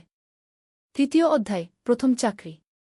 এক সপ্তাহ পরে করিম মামা সোহেলকে তার কোম্পানিতে নিয়ে গেলেন। কোম্পানির নাম আলামিন কনস্ট্রাকশন। অফিসটা শহরের কেন্দ্রে ৫ তলা একটা বিল্ডিংয়ের দোতলায়। মালিক আলী সাহেব। ৫০-এর কাছাকাছি বয়স, মোটা চেহারা, চোখে সোনার ফ্রেমের চশমা। বড়লোক মানুষ, কিন্তু খুব কড়া। এই ছেলেটাকে কি কাজে লাগাবেন? আলী সাহেব করিম মামাকে জিজ্ঞেস করলেন। স্যার, ও আমার আত্মীয়। গ্রাম থেকে এসেছে। খুব পরিশ্রমী। যে কোনো কাজে লাগাতে পারেন। আলী সাহেব সোহেলের দিকে তাকালেন। তুমি কি পড়েছ? Sir, SSC pass. জিপিএ অর্ধচতু। হুম। ভালো। কম্পিউটার চালাতে পারো? না স্যার, পারি না। কিন্তু শিখতে চাই। আলী সাহেব একটু ভাবলেন। ঠিক আছে। তোমাকে অফিসের কাজে রাখব। ফাইল গুছানো, চা বানানো, কাগজপত্র নিয়ে যাওয়া, না এসব। মাসে ৫,০০০ টাকা। রাজি আছো? জি স্যার। সোহেল খুশি হয়ে গেল। ৫,০০০ টাকা। রিকশা চালিয়ে ৩,৫০০ পেত। এখানে ৫,০০০। কাজ শুরু হল পরদিন থেকে। সকাল ৮টায় অফিসে যেতে হয়, ফিরতে হয় সন্ধ্যা ৭টায়। প্রথম দিন সোহেল ঘুম থেকে উঠল ভোর ৫টায়। তৈরি হয়ে ৭:৩০টায় অফিসের উদ্দেশ্যে বের হল। করিম মামার বাড়ি থেকে অফিস প্রায় ৫ কিলোমিটার। বাসে যেতে হয়। অফিসে পৌঁছে সোহেল দেখল সেই প্রথম আলী সাহেব এখনও আসেননি। অফিস খোলা ছিল না। ৮-১০ মিনিট পর একজন লোক এসে অফিস খুল। তুমি নতুন? জি। আমি সোহেল। আমি জাহিদ, অ্যাসিস্ট্যান্ট ম্যানেজার। এসো। জাহিদ ভাই সোহেলকে সব কিছু দেখাল। অফিসে মোট ৬ জন কর্মচারী। ২ জন ইঞ্জিনিয়ার, একজন অ্যাকাউন্ট্যান্ট, একজন অ্যাসিস্ট্যান্ট ম্যানেজার, জাহিদ ভাই, একজন রিসেপশনিস্ট, আর এখন সোহেল। সোহেলের কাজ শুরু হল চা বানানো দিয়ে। তারপর অফিস পরিষ্কার করা, ফাইল গুছানো, কাগজপত্র এক জায়গা থেকে আরেক জায়গায় নিয়ে যাওয়া। কাজ কঠিন না, কিন্তু সারাদিন দৌড়ঝাঁপ করতে হয়। দুপুরে খাবারের জন্য আধা ঘণ্টা বিরতি। সোহেল একটা ছোট হোটেলে গিয়ে ভাতডাল তরকারি খেল। ৫০ টাকা। সন্ধ্যায় অফিস বন্ধ হল। সোহেল ক্লান্ত হয়ে বাসায় ফিরল। কেমন লাগল প্রথম দিন? করিম মামা জিজ্ঞেস করলেন। ভালো মামা। অনেক কিছু শিখলাম। প্রথম মাসের শেষে সোহেল বেতন পেল ৫,০০০ টাকা। সে ৩,০০০ টাকা মাকে পাঠাল। মা ফোনে কাঁদতে লাগলেন। আল্লাহ তোকে ভালো রাখুক সোহেল। সোহেলের চোখেও জল এল। তার মনে হল সে একটা বড় কাজ করতে পেরেছে। চতুর্থ অধ্যায়, শহরের জীবন। ৩ মাস কেটে গেল। সোহেল এখন শহরের সাথে মিশে গেছে। প্রতিদিন অফিসে যাওয়া আসার পথে সে দেখে হাজারো মানুষের জীবন। কেউ সফল, কেউ ব্যর্থ। কিন্তু সবাই চলছে নিজের পথে। সোহেল অফিসের কাজের পাশাপাশি কম্পিউটার শেখার চেষ্টা করছে। অফিসে একটা কম্পিউটার আছে। যখন কেউ ব্যবহার করে না, তখন সোহেল একটু একটু শিখার চেষ্টা করে। জাহিদ ভাই তাকে সাহায্য করেন। সোহেল, তুমি যদি কম্পিউটার ভালোভাবে শিখতে পারো, তাহলে তোমার ভবিষ্যৎ উজ্জ্বল। জাহিদ ভাই একদিন বললেন। কিভাবে শিখব ভাই? ট্রেনিং সেন্টারে যাও। সন্ধ্যায় ক্লাস আছে। মাসে ২,০০০ টাকা লাগবে। সোহেল ভাবল। ২,০০০ টাকা অনেক। কিন্তু এটা বিনিয়োগ। ভবিষ্যতের জন্য। সে একটা ট্রেনিং সেন্টারে ভর্তি হল। সপ্তাহে ৩ দিন, সন্ধ্যা ৭:৩০ থেকে রাত ৯টা পর্যন্ত ক্লাস। কম্পিউটারের basic, word, excel, PowerPoint, internet ব্যবহার। একদিন অফিস থেকে ফেরার সময় সোহেল একটা দোকানে চা খেতে গেল। দোকানের পাশেই একটা ছোট্ট মুদি দোকান। সেখানে একটা মেয়ে বসে আছে। বয়স হবে ২০-এর কাছাকাছি। সাদাসিধে চেহারা, সাদা শাড়ি পরা, কিন্তু চোখে এক ধরনের দৃঢ়তা। ভাইজা 1 প্যাকেট বিস্কুট দেন কি সোহেল বলল। মেয়েটা বিস্কুট দিল। 20 টাকা। সোহেল টাকা দিয়ে যাচ্ছিল, হঠাৎ মেয়েটা বলল, আপনি নতুন এসেছেন এই এলাকায়, তাই না? হ্যাঁ। 3 মাস হল। কিভাবে বুঝলেন? আপনার চেহারা দেখেই বোঝা যায়। এখনও গ্রামের ছোঁয়া আছে। আর আপনি প্রতিদিন এই পথ দিয়ে যান। দেখেছি কি মেয়েটা হাসল। সোহেলও হেসে ফেল। আপনি খুব পর্যবেক্ষক মনে হচ্ছে গি। জীবনে অনেক কিছু দেখেছি। তাই মানুষকে চিনতে শিখেছি গি। আপনার নাম? মিনা। এই দোকান আমার বাবার। উনি অসুস্থ, তাই আমি দেখছি গু। সেদিন থেকে সোহেল প্রায়ই সেই দোকানে যেতে শুরু করল। মিনার সাথে গল্প করত। ধীরে ধীরে তাদের মধ্যে একটা বন্ধুত্ব তৈরি হল। মিনাও তার জীবনের গল্প বলল। মিনার মা মারা গেছেন যখন সে মাত্র 7 বছরের। বাবা আব্দুল হামিদ একা হাতে মিনাকে বড় করেছেন। মুদি দোকান দিয়ে সংসার চালান। মিনা কলেজে পড়ে, অনার্স 2nd ইয়ার। সকালে কলেজে যায়, দুপুরে ফিরে এসে দোকান সামলায়। বাবার হার্টের সমস্যা আছে, তাই ভারী কাজ করতে পারেন না। তোমার স্বপ্ন কি? একদিন সোহেল জিজ্ঞেস করল। গ্র্যাজুয়েশন শেষ করে একটা ভালো চাকরি করব। তারপর বাবাকে ভালো চিকিৎসা করাব। তুমি? আমিও চাকরি করে পরিবারকে ভালোভাবে দেখভাল করতে চাই। মা আর বোনকে নিয়ে শহরে আনব একদিন ঘু। দুজনেই নিজেদের স্বপ্নের কথা বলতে গিয়ে বুঝল তাদের স্বপ্ন অনেকটা একই রকম। 5ম অধ্যায়, বিপদ। 6 মাস কেটে গেল। সোহেল এখন আলী সাহেবের খুব প্রিয় কর্মচারী। সে শুধু চা বিস্কুট দেওয়ার কাজই করে না, এখন কম্পিউটারেও কিছু কাজ শিখেছে। ছোটখাটো টাইপিং, ডেটা এন্ট্রি এসব করতে পারে। আলী সাহেব খুশি হয়ে তার বেতন বাড়িয়ে 8,000 টাকা করে দিয়েছেন। একদিন রাতে সোহেল অফিস থেকে ফিরছিল। সেদিন একটু দেরি হয়ে গেছে। রাত প্রায় 9টা। সাধারণত সোহেল সন্ধ্যা 7:30টায় ফিরে। কিন্তু সেদিন অফিসে একটা জরুরি কাজ ছিল। বাস থেকে নেমে সোহেল বাড়ির দিকে হাঁটছিল। হঠাৎ একটা অন্ধকার গলিতে 3 জন লোক তাকে ঘিরে ধরল। তাদের চেহারা দেখেই বোঝা যাচ্ছিল ভালো উদ্দেশ্য নিয়ে আসেনি। টাকা দে তাড়াতাড়ি, একজন বলল। তার হাতে একটা ছুরি। সোহেল ভয় পেয়ে গেল। ভাই, আমার কাছে খুব কম টাকা আছে গি। যা আছে দে। তাড়াতাড়ি করো। সোহেল কাঁপতে কাঁপতে তার পকেট থেকে 5 টাকা বের করে দিল। এই টাকা দিয়ে সে বাজার করবে ভেবেছিল। কিন্তু ছিনতাইকারীরা সন্তুষ্ট হল না। শুধু 5 টাকা? তোর ব্যাগে কি আছে? তারা সোহেলের ব্যাগ কেড়ে নিল। ব্যাগে ছিল তার মোবাইল, কম্পিউটার ট্রেনিং সেন্টারের সার্টিফিকেট আর কিছু গুরুত্বপূর্ণ কাগজপত্র। না ভাই, ব্যাগটা ফেরত দেন। ওতে আমার জরুরি জিনিস আছে। মোবাইল নিয়ে নেন, কিন্তু ব্যাগটা দেন গু। কিন্তু ওরা শুনল না। একজন সোহেলকে জোরে ধাক্কা দিল। সোহেল পড়ে গেল। মাথা রাস্তার কংক্রিটে ধাক্কা লেগে গেল। রক্ত বের হল। 3 জন দৌড়ে পালিয়ে গেল। কিছুক্ষণ সোহেল অজ্ঞান হয়ে পড়ে রইল। তারপর ধীরে ধীরে জ্ঞান ফিরল। মাথায় প্রচণ্ড ব্যথা। সে উঠে দাঁড়ানোর চেষ্টা করল, কিন্তু মাথা ঘুরছিল। কোনোমতে একটা দেয়াল ধরে দাঁড়াল।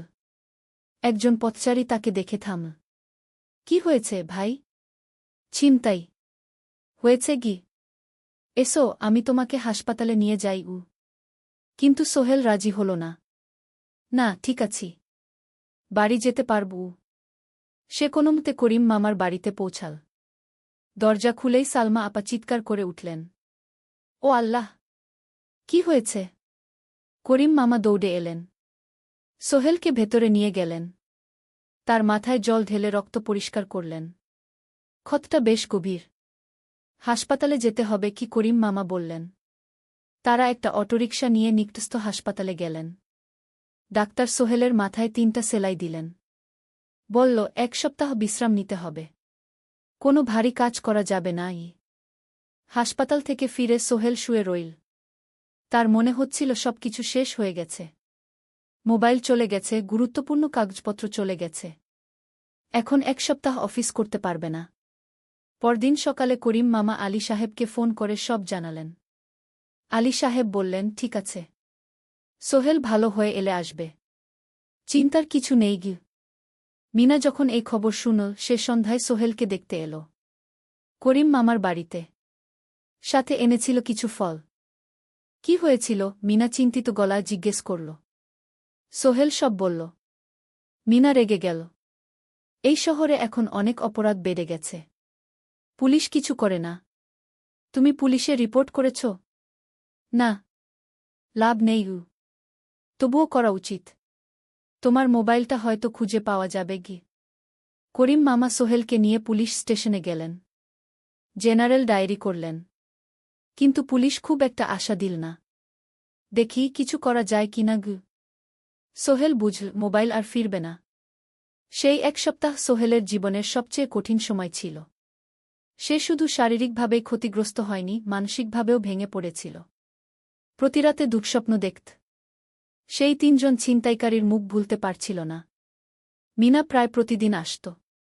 তাকে সাহস দিত। তুমি হাল ছেড়ো না সোহেল। জীবনে এরকম খারাপ সময় আসে।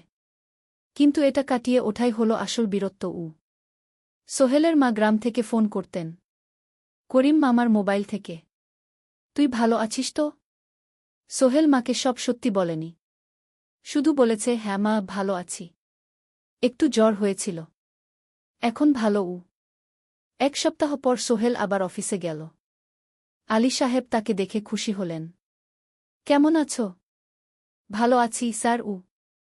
ঠিক আছে। তবে প্রথম কয়েকদিন হালকা কাজ করবে গু। সোহেল আবার কাজে মন দিল। কিন্তু একটা জিনিস তাকে খুব কষ্ট দিচ্ছিল, তার মোবাইল নেই। মায়ের সাথে কথা বলতে পারছে না নিয়মিত। করিম মামার মোবাইল চাইতে সংকোচ লাগে। একদিন জাহিদ ভাই তাকে ডাকলেন। সোহেল, আমার একটা পুরনো মোবাইল আছে। তুমি ব্যবহার করো? না ভাই, আমি নাও। আমার কাজে লাগছে না। তুমি রাখো গু। সোহেল কৃতজ্ঞতায় প্রায় কেঁদে ফেল। ধন্যবাদ ভাই। মোবাইল পেয়ে সোহেল প্রথমেই মাকে ফোন করল। মা খুব খুশি হলেন। এতদিন ফোন করিসনি কেন? মা, মোবাইলটা নষ্ট হয়ে গিয়েছিল। নতুন নিয়েছি। মায়ের গলায় স্বস্তি ফুটে উঠল। ৬ষ্ঠ অধ্যায়, নতুন সুযোগ। আরও ৩ মাস কেটে গেল। সোহেল পুরোপুরি সুস্থ হয়ে গেছে।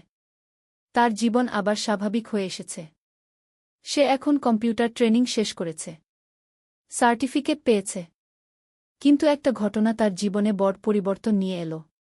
একদিন সকালে আলী সাহেব তাকে ডাকলেন। সোহেল, বসো। সোহেল বসল।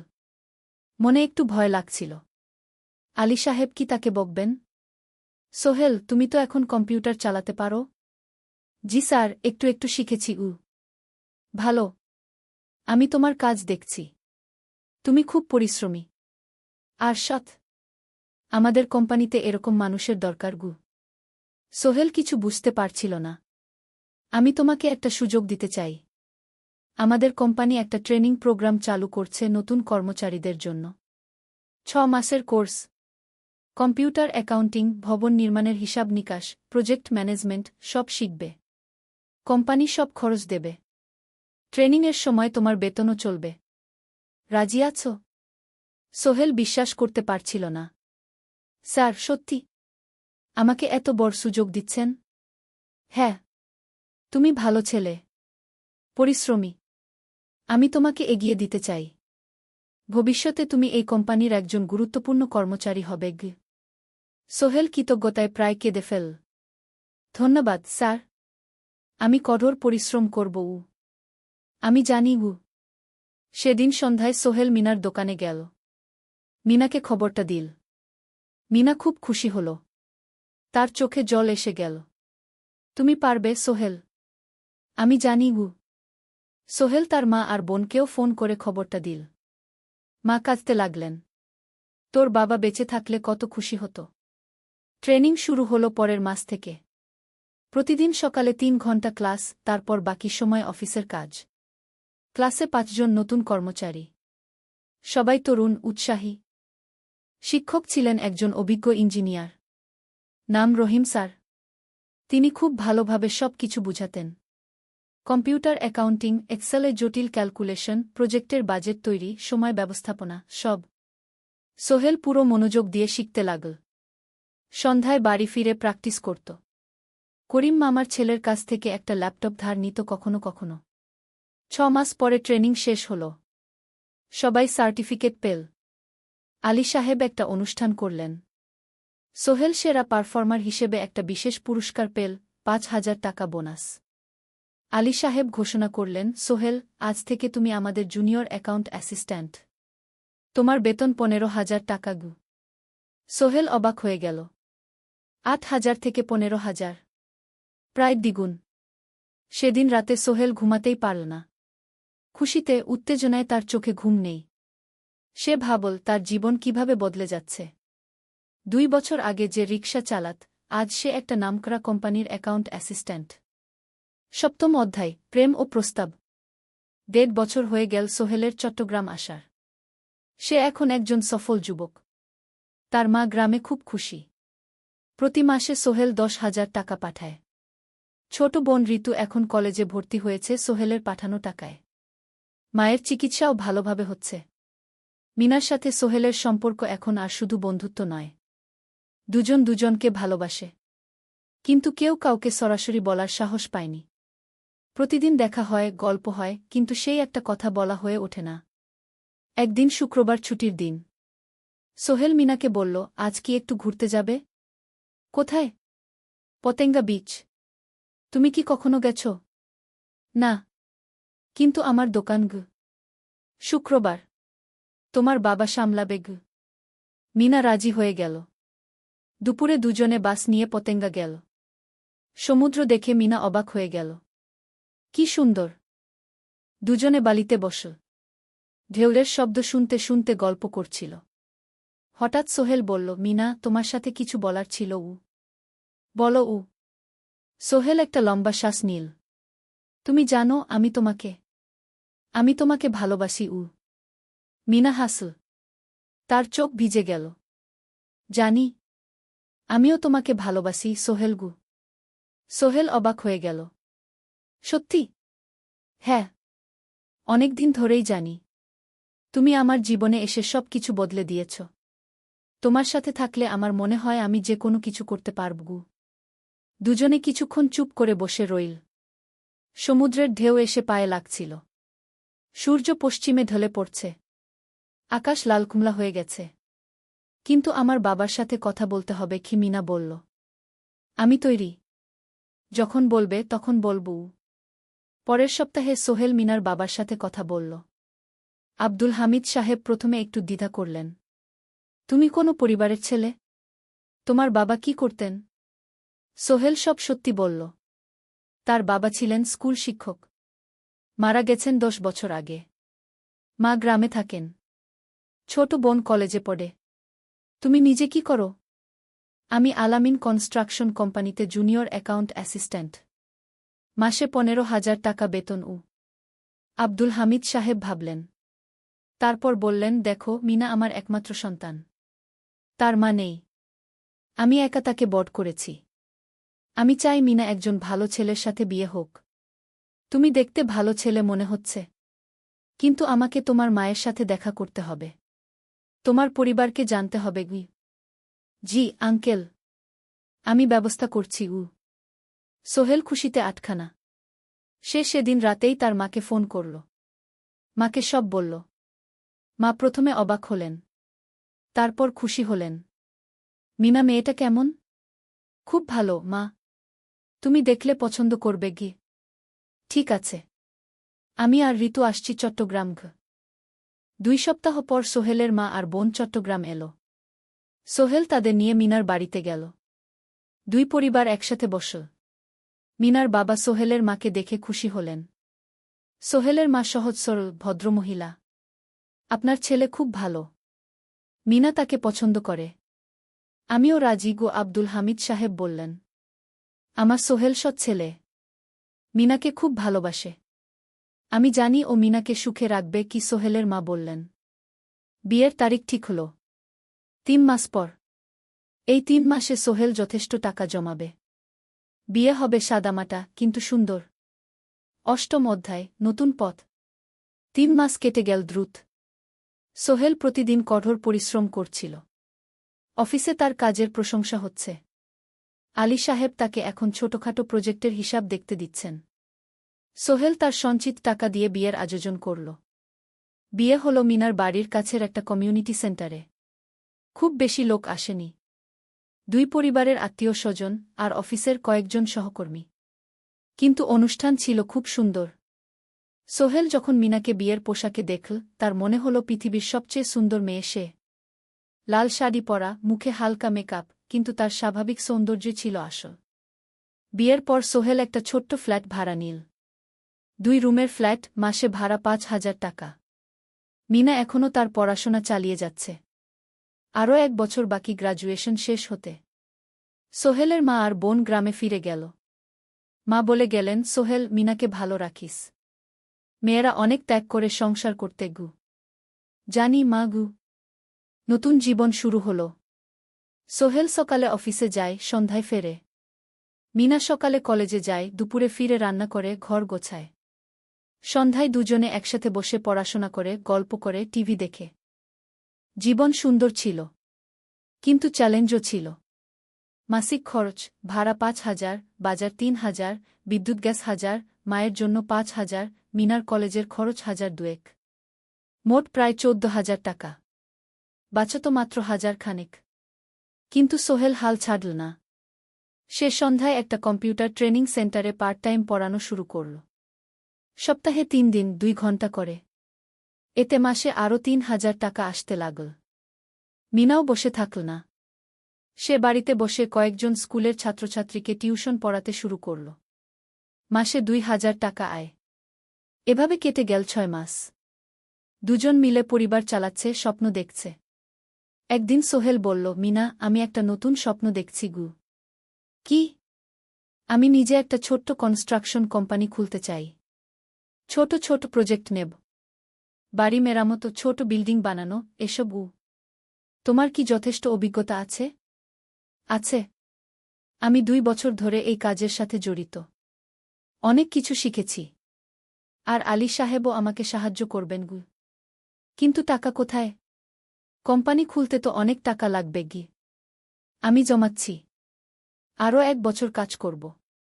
তারপর চেষ্টা করব। মিনা তাকে সমর্থন দিল। তুমি পারবে। তোমার মধ্যে সেই শক্তি আছে গি।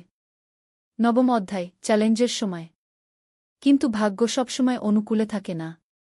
সোহেল যখন স্বপ্ন দেখছিল নিজের কোম্পানি খোলার, তখনই একটা বড় সমস্যা এল। আলী সাহেবের কোম্পানি একটা বড় প্রজেক্ট পেয়েছিল। একটা 10তলা বিল্ডিং বানানোর কাজ। কিন্তু প্রজেক্টের প্রধান ইনভেস্টর হঠাৎ পালিয়ে গেল। তিনি কোম্পানির কাছ থেকে প্রায় 50 লাখ টাকা নিয়ে গেছেন, কিন্তু কাজ শেষ হয়নি। কোম্পানি বড় ক্ষতির মুখে পড়ল। আলী সাহেব অনেক কর্মচারীকে ছাঁটাই করতে বাধ্য হলেন। প্রায় 10 জনকে চাকরি থেকে বাদ দিলেন। বাকিদের বেতন কমাতে হল। সোহেলকে আলী সাহেব ডেকে বললেন, সোহেল, আমি তোমাকে রাখতে চাই। তুমি বিশ্বস্ত কর্মচারী। কিন্তু তোমার বেতন কমাতে হবে। 15,000 থেকে 10,000। সোহেল মনে মনে চিন্তায় পড়ে গেল। 10,000 টাকায় সংসার চলবে কিভাবে? মায়ের খরচ, ভাড়া, বাজার সব মিলিয়ে তো 14,000 টাকা লাগে। কিন্তু সে কিছু বলল না। ঠিক আছে স্যার। বাড়ি ফিরে সোহেল মিনাকে সব বলল। মিনা চিন্তিত হয়ে গেল।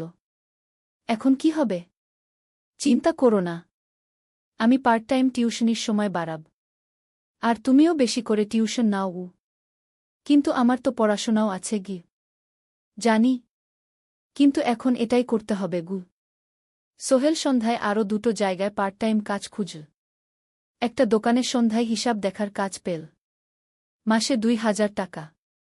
আরেকটা জায়গায় সপ্তাহান্তে কম্পিউটার রিপেয়ারের কাজ পেল। মাসে 1,500 টাকা। মিনাও 3 জন নতুন স্টুডেন্ট নিল টিউশনে।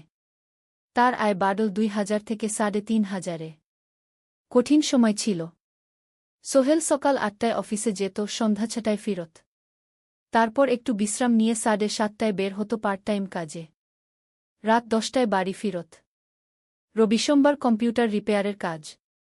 মিনাও সকালে কলেজে যেত, দুপুরে ফিরে রান্না করত, তারপর বিকেলে টিউশন পড়াত। রাতে খাওয়া দাওয়ার পর পড়াশোনা করত। দুজনেরই শরীর খারাপ হতে শুরু করল। সোহেল একদিন অফিসে অজ্ঞান হয়ে পড়ে গেল। ডাক্তার দেখাতে নিয়ে গেল। ডাক্তার বলল অতিরিক্ত পরিশ্রম, শরীরে পুষ্টির অভাব, ঠিকমতো খাচ্ছেন না মনে হচ্ছে গি। সত্যি কথা, খরচ বাঁচাতে সোহেল আর মিনা অনেক সময় কম খেত। মাংস মাছ কিনত সপ্তাহে একদিন, বাকি সময় শাকসবজি ডাল। মিনা সোহেলকে বলল, আর নয় সোহেল, তুমি এভাবে নিজেকে শেষ করে ফেলছ। আমার পড়াশোনা বন্ধ করে দিই, আমি ফুল টাইম চাকরি করি গি। না, সোহেল জোর দিয়ে বলল, তোমার পড়াশোনা বন্ধ হবে না, আরও মাত্র 6 মাস বাকি, তুমি গ্রাজুয়েট হবেই গি। কিন্তু তুমি আমি ঠিক হয়ে যাব, চিন্তা করো না গে। কিন্তু পরিস্থিতি আরও খারাপ হলো যখন সোহেলের মায়ের অসুখ হল, হার্টের সমস্যা। হাসপাতালে ভর্তি করতে হল, খরচ 50,000 টাকা। সোহেলের হাতে এত টাকা কোথায়? সে করিম মামার কাছে ধার চাইল। করিম মামা 20,000 টাকা দিলেন, বাকি 30,000 টাকা সোহেল একটা এনজিও থেকে ঋণ নিল। সুদের হার মাসে 2%। মায়ের চিকিৎসা হল, তিনি সুস্থ হয়ে গেলেন। কিন্তু সোহেল এখন ঋণের বোঝায় পড়ে গেল। প্রতি মাসে 3,000 টাকা করে কিস্তি দিতে হবে। সেই রাতে সোহেল আর মিনা বিছানায় শুয়ে কথা বলছিল। সোহেল বলল, মিনা, আমি মনে হয় ভুল করেছি, শহরে এসে বিয়ে করে তোমাকে কষ্টে ফেলেছি গু। মিনা তার হাত ধরল। না সোহেল, তুমি ভুল করনি। জীবনে এরকম খারাপ সময় আসে, কিন্তু এটা কাটিয়ে ওঠাই হলো আসল শক্তি। আমরা একসাথে আছি, একসাথে থাকব, সব কিছু ঠিক হয়ে যাবে। মিনার কথায় সোহেল একটু সাহস পেল। হ্যাঁ, হাল ছাড়া যাবে না। 10ম অধ্যায়, আলোর দিকে। 3 মাস পরে পরিস্থিতি একটু ভালো হতে শুরু করল। আলী সাহেবের কোম্পানি একটা নতুন প্রজেক্ট পেল, একটা স্কুল বিল্ডিং বানানোর কাজ। কোম্পানি আবার স্থিতিশীল হতে শুরু করল। আলী সাহেব সোহেলকে ডেকে বললেন, সোহেল, আমি তোমার কঠোর পরিশ্রম দেখেছি। খারাপ সময়েও তুমি কোম্পানি ছেড়ে যাওনি। আমি কৃতজ্ঞ। আজ থেকে তোমার বেতন আবার 15,000 টাকা গু। সোহেল খুশি হয়ে গেল। ধন্যবাদ স্যার। মিনাও গ্র্যাজুয়েশন শেষ করল, ভালো ফলাফল করল। সে এখন চাকরি খুঁজছে। একদিন মিনা একটা প্রাইভেট স্কুলে শিক্ষিকার ইন্টারভিউ দিতে গেল। ইন্টারভিউ ভালো হল, তাকে নিযোগ দেওয়া হল, বেতন 12,000 টাকা। সেদিন সন্ধ্যায় দুজনে মিলে একটা ছোট্ট পার্টি করল। একটা বিরিয়ানি কিনল, কোমল পানীয় কিনল, দুজনে মিলে খেল। আমরা পেরেছি সোহেল, মিনা বলল। হ্যাঁ, আমরা পেরেছি গু। এখন দুজনের মিলিয়ে আয় 27,000 টাকা। খরচ চালানোর পর প্রায় 10,000 টাকা বাঁচে। সোহেল এই টাকা দিয়ে লেন শোধ করতে শুরু করল। পার্ট টাইম কাজগুলো ছেড়ে দিল, শরীরের যত্ন নেওয়া শুরু করল। আরও 6 মাস পরে সোহেলের কাছে একটা বড় সুযোগ এল। আলী সাহেব একদিন তাকে ডাকলেন। সোহেল, তুমি কি নিজের ব্যবসা করতে চাও? স্যার, আমি তোমাকে একটা ছোট্ট প্রজেক্ট দিতে চাই, একটা 3 তলা বিল্ডিংয়ের কনস্ট্রাকশন। তুমি ম্যানেজ করবে, আমি শুধু সুপারভাইজ করব। লাভের 50% তোমার গু।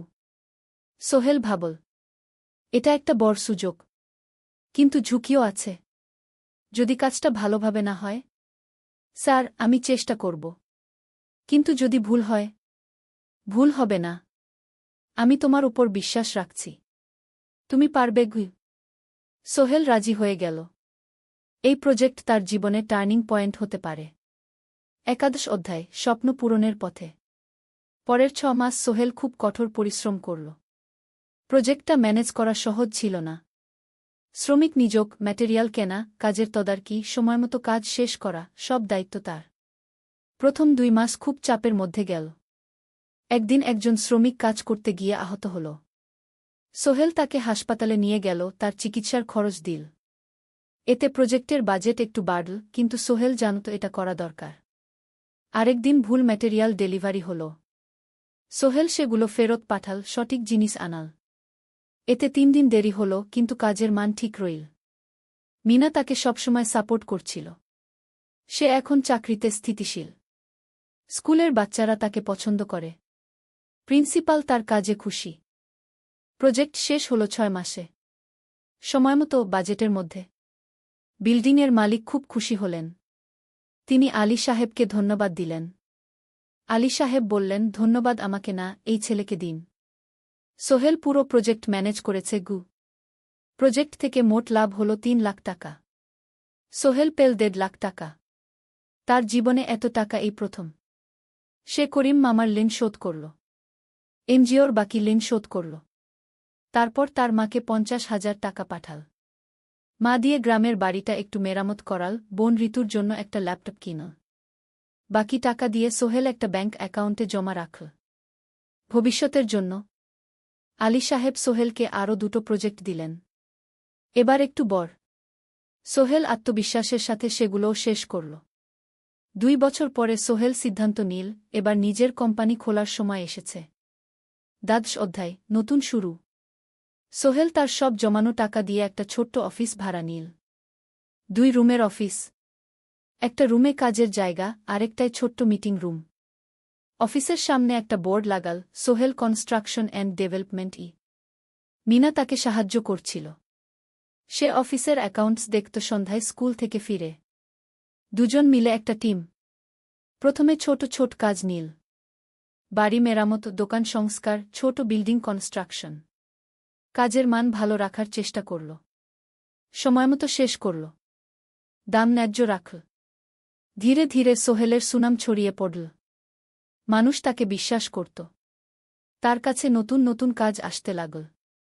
প্রথম বছর খুব কষ্ট হল। কখনো লাভ হতো, কখনো লস। কিন্তু সোহেল থেমে থাকল না। সে শিখতে লাগল ব্যবসা কিভাবে চালাতে হয়। দ্বিতীয় বছরে পরিস্থিতি ভালো হল। সোহেল এখন 3 জন স্থায়ী কর্মচারী নিয়োগ দিল। একজন ইঞ্জিনিয়ার, একজন সুপারভাইজার, একজন অফিস সহায়ক। তৃতীয় বছরে একটা বড় প্রজেক্ট পেল। একটা স্কুল বিল্ডিং বানানোর কাজ। 5 তলা বিল্ডিং। সোহেল পুরো মনোযোগ দিয়ে কাজটা করল। শ্রমিকদের ভালো বেতন দিল, ভালো ম্যাটেরিয়াল ব্যবহার করল, সময়মতো কাজ শেষ করল।